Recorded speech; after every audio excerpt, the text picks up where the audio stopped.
Pourquoi la plupart des gens n'arrivent pas à se faire financer leurs opérations de marchand de biens et comment faire? Quelles règles vous devez respecter pour absolument réussir à vous faire financer? C'est le sujet de la vidéo d'aujourd'hui. On est parti! Salut à tous, ici Yoni le marchand de biens, j'espère que tout roule pour vous, que vous avez la grosse forme, et si vous êtes nouveau sur ma chaîne, je vous souhaite la bienvenue, je m'appelle Yoni, je suis marchand de biens, et je dirige depuis 2018 un organisme de formation certifié Calliope dans lequel j'accompagne toutes les personnes qui souhaitent devenir marchand de biens à le faire en toute sécurité. Donc si vous êtes nouveau sur ma chaîne, je vous invite à vous abonner si vous voulez en apprendre plus sur l'activité de marchand de biens. Et si vous êtes des anciens de la chaîne, j'espère que vous avez la grosse forme et que vous réalisez des marges absolument scandaleuses. Donc ce que nous allons voir dans la vidéo d'aujourd'hui, c'est ce que les gens font en général, pourquoi ça échoue et surtout 3 règles à respecter pour réussir à vous faire financer vos opérations de marchand de biens. Donc, je voudrais commencer cette vidéo par une anecdote. Il n'y a pas longtemps, une personne m'a contacté parce qu'elle s'intéressait à une de mes formations. Donc j'ai échangé avec cette personne qui m'a dit « Bon bah écoute, voilà, moi ce qui m'intéresse surtout c'est la question du financement parce que figure-toi que j'ai fait vraiment le tour de toutes les banques et impossible de me faire financer. » Je dis « Bon, ok, dis-moi un peu plus. » Et là la personne me raconte. Elle me raconte où elle en est et qui elle est allée voir. Je dis, bon, bah, alors, où t'en es? Elle me dit, bon, bah voilà, j'ai pas encore tout à fait créé ma société de marchand de biens, mais je suis en cours de constitution, avec un associé, tout ça, j'ai déjà trouvé un associé, on est en train de constituer la société. Je dis, ah, ok, et t'as déjà trouvé une opération? Elle me dit, non, on n'a pas encore trouvé une opération, on est vraiment au tout début. Je dis, ah, ok, et quelle banque t'es allé voir? Et voilà, je suis allé voir telle banque, et puis je suis allé voir mon banquier, ça fait 20 ans que je suis dans la même banque, et je suis allé le voir, je suis allé lui dire que je lançais une activité de marchand de biens, j'ai une super bonne situation, et par contre, il m'a dit qu'il ne finançait pas les opérations de marchand de biens. Et ça, si vous êtes en train de vous dire « Ah mais oui, mais évidemment, ça fonctionne pas comme ça », figurez-vous que ce n'est pas un cas isolé. Parce que énormément de personnes se font refouler de la même manière que, eh bien, ce garçon dont je suis en train de vous raconter l'histoire. Pourquoi ? Parce que les personnes vont voir les banques au mauvais moment. Déjà, ils vont voir les banques au mauvais moment et ils vont voir les mauvais interlocuteurs. Il faut savoir qu'il y a des interlocuteurs bien spécifiques à aller voir. Que si vous allez voir la mauvaise banque, vous allez vous prendre une porte. Il faut savoir que ces banques-là ont leurs propres règles et qu'il faut respecter un certain timing dans eh bien, votre opération de marchand de biens si vous voulez potentiellement avoir une chance de vous faire financer. Et enfin, il y a un certain nombre d'éléments que vous devez leur amener à ces interlocuteurs très spécifiques si vous voulez avoir une chance de vous faire financer, si vous voulez même avoir une chance de vous faire recevoir. Et là, je voudrais vous partager une petite citation qui est attribuée à Abraham Lincoln, il me semble, et qui dit, il avait dit « Si je disposais de 9 heures pour abattre un arbre, j'en passerai 6 à affûter ma hache. » Et donc, cette citation nous apprend l'importance de la préparation. Et ce à quoi je vous invite au travers de cette vidéo, c'est ne pas partir tête baissée comme l'a fait justement cette personne dont je vous parle, c'est-à-dire de commencer à se dire « Ah, je vais voir les banques, je vais voir les banques, je vais voir les banques », avant même d'avoir pris le temps de vous préparer à cette bataille. Et maintenant, il y a une chose que je veux vous faire comprendre, et petite dédicace à Frédéric si un jour tu regardes cette vidéo, mais duquel je tiens cette citation, le banquier n'est pas votre ami. Vous devez comprendre que le banquier n'est pas votre ami. Le monde bancaire est en crise. Pendant l'année 2020 et pendant l'année 2021, les banques ont délivré une énorme quantité de prêts garantis par l'État, les fameux PGE, pour accompagner la crise du coronavirus. Or, on sait pertinemment qu'il va y avoir une déferlante, une énorme vague de défauts de remboursement de ces PGE. Alors certes, ils sont garantis par l'État, mais on connaît la rapidité et la réactivité avec laquelle l'État a cette tendance à tenir ou non ses engagements, et donc les banques, elles font carrément dans leur froc. Et de façon générale, les banquiers ne sont pas des énormes, des gens très courageux, hein, ce sont des gestionnaires de risques, et donc là, il y a un énorme risque potentiel qui est juste là, devant leur porte, et donc déjà que d'habitude, ils sont un petit peu frileux, mais là, ils sont d'autant plus frileux. En ce moment, c'est très compliqué. De plus, ce qu'il faut savoir, c'est qu'aujourd'hui, en vous prêtant de l'argent, les banques ne gagnent pas grand-chose. Elles gagnent quasiment rien, parce qu'il faut rémunérer les actionnaires à 6, 7, 8, 9%. Par contre, eux, quand ils vous prêtent de l'argent, ils sont rémunérés à 1%, 1,5%, 2% grand max sur cette somme. Donc, il y a un delta. Donc, quand vous venez les voir avec votre demande de prêt à 200 000 ou à 300 000 euros, vous les emmerdez. Le banquier qui est en bas de l'échelle, S'il doit instruire votre dossier, monter votre dossier, il a beaucoup à perdre et pas grand-chose à gagner à vous prêter de l'argent. Et c'est ça qu'il faut bien vous mettre en tête avant même d'aller le rencontrer. Donc d'entrée de jeu, vous partez avec un handicap. Il faut que vous en ayez conscience.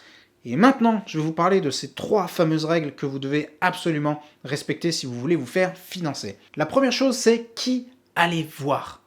Les gens se prennent des portes parce qu'ils vont voir les mauvais interlocuteurs, comme la personne dont je vous ai parlé il y a un instant. Il va voir son banquier. Et aujourd'hui, malheureusement, les banquiers ont été transformés par leur hiérarchie en vendeurs de portables et en vendeurs d'assurance. Donc, ils passent leur temps à essayer de vous fourguer des box, à essayer de vous fourguer une mutuelle et des trucs comme ça. Et je leur jette pas la pierre parce que en gros, c'est comme ça que le modèle économique de certaines banques s'est transformé, c'est comme ça qu'ils ont réussi à survivre. Donc la hiérarchie leur impose de vous fourguer des produits comme ça qui n'ont strictement rien à voir avec la banque traditionnelle, donc ils ne sont plus dans un rôle de prêteur d'argent. Donc si vous allez voir un banquier du coin, votre banquier habituel qui gère votre compte perso, même votre compte si vous avez une société, même qui gère votre compte pro, vous allez le voir en lui proposant une opération de marchand de biens, il va tomber à la renverse parce qu'il ne saura tout simplement pas comment appréhender la chose, comment l'étudier. Donc la première chose, c'est que vous devez aller voir des banquiers qui sont spécialisés dans les opérations de marchand de biens et qui sauront étudier la rentabilité, le risque porté par l'opération et qui sauront voir que effectivement cette opération, elle est bonne ou elle est pas bonne. La deuxième règle qu'il faut absolument respecter, c'est la règle du timing, c'est-à-dire quand aller les voir.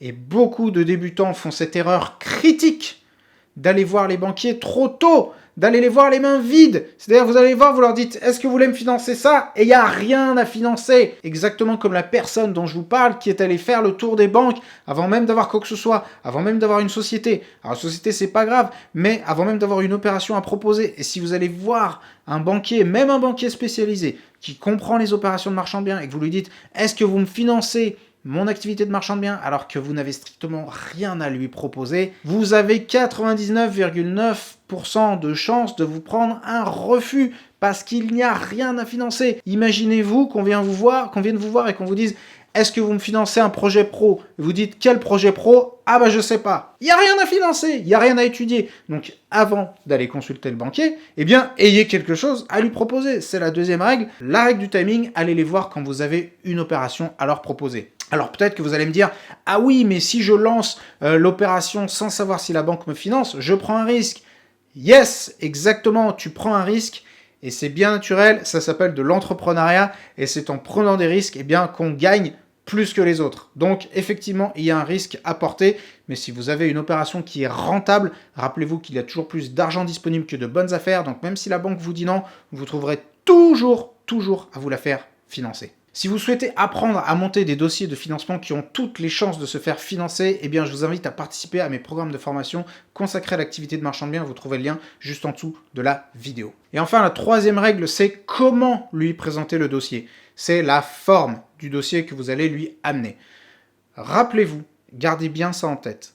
Le banquier a peu de choses à gagner et il a beaucoup à perdre à vous financer. Vous devez donc lui amener un dossier de financement en béton.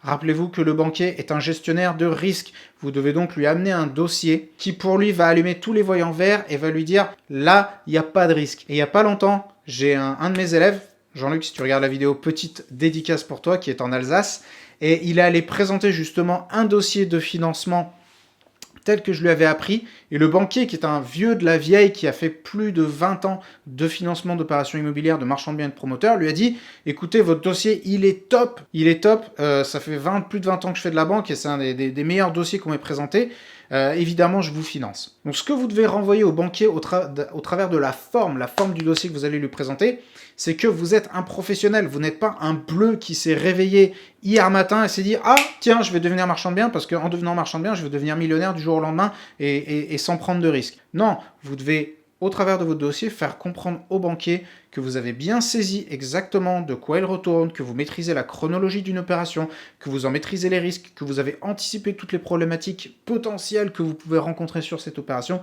et que vous y êtes très bien préparé. Rappelez-vous qu'il y a très très peu de barrières à l'entrée pour devenir marchand de biens. N'importe qui demain avec une carte d'identité et un casier judiciaire vierge peut devenir marchand de biens. Donc aujourd'hui la barre est très très faible et donc il y a plein de touristes qui se lancent dans cette activité et c'est ça qui fait peur aux banquiers en fait, de financer les touristes. Et dans les années 90, les banques ont eu énormément de problèmes parce qu'elles ont financé des semi-escrocs, des trucs comme ça et des gens comme ça qui les ont plantés. Et donc aujourd'hui ce sont des activités qui sont vraiment considérées comme des activités à risque. Donc moi à travers de mon organisme de formation, j'essaye de professionnaliser autant que faire se peut eh bien, ce métier. Et si vous vous lancez dans cette activité, je vous invite également à participer à, on va dire, à redorer le blason de cette activité en ayant une démarche très professionnelle dans le fond comme dans la forme. Et là, je voudrais vous poser une question. Je vous invite à répondre dans les commentaires. Quelle est la bonne pratique que vous avez adoptée, que ce soit dans le fond, dans la forme, dans le timing ou autre, qui vous a permis de vous faire financer et qui vous a permis justement d'optimiser vos dossiers de demande de financement. Et je voudrais vous inviter à une prise de conscience. Les banques ne sont pas les seules à pouvoir vous financer. Je le répète, les banques ne sont pas les seules à pouvoir vous financer. Il y a plein de sources alternatives de financement, je pense au crowdfunding, je pense aux associations, je pense aux investisseurs privés, qui peuvent aussi vous amener des capitaux. Ceci étant dit, toutes ces personnes-là, tous ces organismes, toutes ces sources de capital, il va falloir les traiter exactement de la même manière, avec le même sérieux que des banques. C'est-à-dire que même si vous allez voir votre propre famille pour lui demander de l'argent, pour lui demander qu'elle vous finance une opération ou qu'elle vous mette sur la table un petit peu de capital pour pouvoir constituer un premier apport, eh bien même ces gens-là, même si c'est votre frère, même si c'est votre mère, vous devez leur monter un dossier aussi sérieux que celui dont je viens de vous parler. Parce que les gens, même si c'est de votre famille, ne vont pas vous prêter de l'oseille hyper facilement. Et donc, traitez-les comme des banquiers, éliminez le facteur risque. C'est le meilleur conseil que je puisse vous donner de cette vidéo, c'est de dire, face à votre interlocuteur qui potentiellement va vous prêter de l'argent, eh bien, éliminez autant que faire se peut le facteur risque à ses yeux. En conclusion, je vous invite donc à respecter les 3 règles fondamentales du financement. Qui aller voir, quand aller le voir, et comment lui présenter le dossier. J'espère que cette vidéo vous a plu. Si c'est le cas, payez votre like et je vous dis à la prochaine.